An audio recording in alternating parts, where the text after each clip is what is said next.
দৰাচলতে এতিয়া ক'ব লাগিব যে বাৰে বাৰে কৈ আছোঁ এই চৰকাৰখন আচলতে আমাৰ দুখীয়া মানুহৰ চৰকাৰ নহয়, এখন পুঁজিপতিৰ চৰকাৰ। চাওক, একে ডাক নম্বৰ, একে পাট্টাৰ মাটিত, তেনে ক্ষেত্ৰত জিঞ্জাৰে এলটমেণ্ট পায়, আইডেল হিলভিয়ে এলটমেণ্ট পায়, আজমলে এলটমেণ্ট পায়, আমি দুখীয়া মানুহবোৰে কিয় নাপাওঁ? আজি আমাৰ ঘৰ ভাঙি শেষ কৰি দিলে, কিন্তু জিঞ্জাৰ আৰু 17টাকৈ যি প্ৰতিষ্ঠান আছে সেই প্ৰতিষ্ঠান এতিয়াও কিয় থিয় হৈ আছে? যেতিয়াই আমি আন্দোলন কৰোঁ বা যেতিয়াই মানুহে উভতি ধৰে তেতিয়া কি জিঞ্জাৰকো স্থানান্তৰ কৰা হ'ব বা জিঞ্জাৰৰ ওপৰতো হাত পৰিব। মানে কি তেওঁ পুঁজিপতিৰ লগত কিবা অংক মিলিত হৈ আছে নেকি? আমাৰ সন্দেহ হয়। সন্দেহ নহয়, আমি চিয়'ৰে হয়, যেতিয়া আমি প্ৰমাণ সহকাৰে পাম সেইটো ৰাজহুৱা কৰিম। তেওঁ চাগে বি অংক মিলিত হৈ আছে, সেইকাৰণে তেওঁ পুঁজিপতিৰ বিল্ডিংবিলাক এতিয়াও চুব পৰা নাই। জিঞ্জাৰ হোটেল এক প্ৰকাৰ উচ্ছেদ কৰিব লাগে।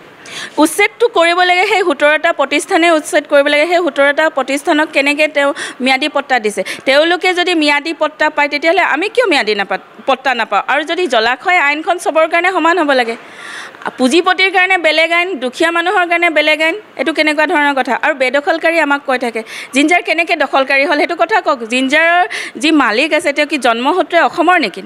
আমি অসমীয়া মানুহ হৈ যদি গুৱাহাটীত 1 কঠা 10 লেচাৰ মাটিৰ কাৰণে কান্দি থাকিবলগীয়া হয়, তেতিয়াহ'লে সেই বাহিৰৰ পৰা অহা বহিৰাগতসকলে কেনেকৈ স্থান পায়?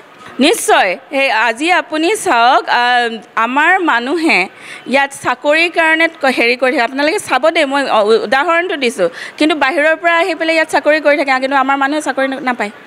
আজি APSCয়ে হওক বা যিয়ে নহওক, ডাঙৰ ডাঙৰ যিমান হেৰি আছে, আমাৰ অসমীয়া কেইটা ল'ৰা কেইটা ছোৱালীয়ে চাকৰি পাইছে।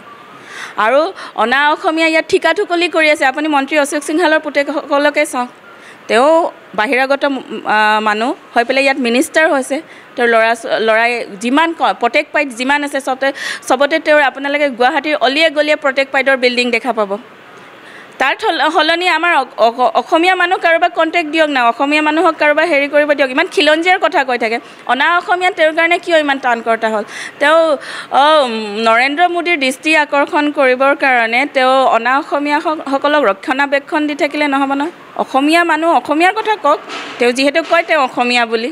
আজি বলবৎ কৰি বিদেশীক সংস্থাপন দিব পাৰিছে, তেতিয়াহ'লে আমাৰ অসমত থকা আমি শিলহাকুবাসীয়ে আজি 2.5 বছৰে প্ৰতিবাদ কৰি আছোঁ, তেনে ক্ষেত্ৰত আমাক কিয় সংস্থাপন দিব পৰা নাই? সেইখিনি টাইমত এভেকশ্যন কৰিছিলে, তেতিয়া চব ল'ৰা ছোৱালীলে বছৰকীয়া পৰীক্ষা চলি আছিল।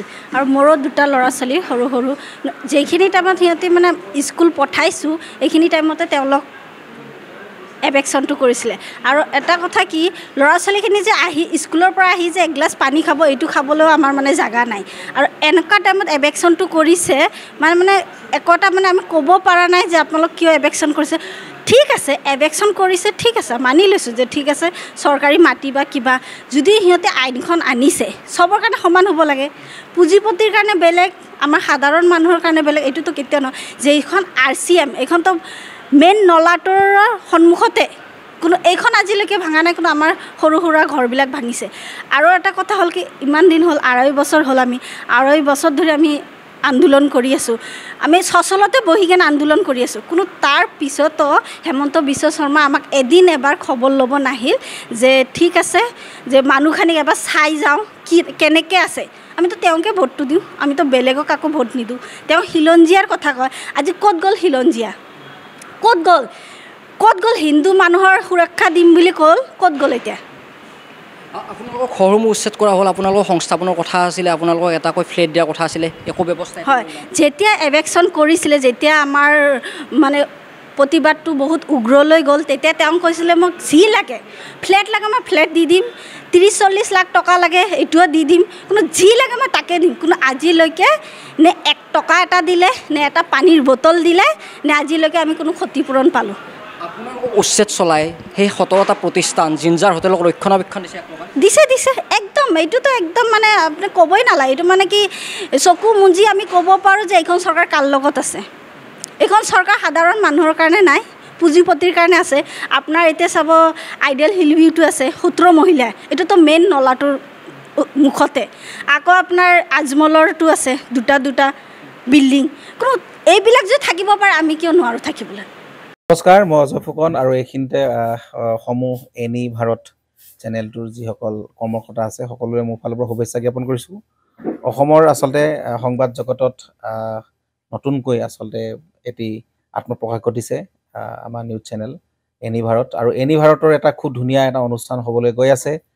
সকলোৱে জানে আমাৰ সকলোৰে মৰমৰ হাৰ্টথ্ৰব জুবিন গাৰ্গৰ গানে কি আনে, আচলতে জুবিন দাৰ সেই গীতৰ আধাৰত আমাৰ হিৰুদাই লিখা সেই গীতটি গানে কি আনে, এই গানে কি আনে নামৰ এটি তেওঁলোকে সাংগীতিক ৰিয়েলিটি শ্ব' কৰিবলৈ গৈ আছে। আৰু 15 আগষ্টৰ পৰা গোটেই আৰম্ভ হ'ব। প্ৰথম অডিশ্যন অসমৰ ধেমাজি জিলাত আৰম্ভ কৰিব।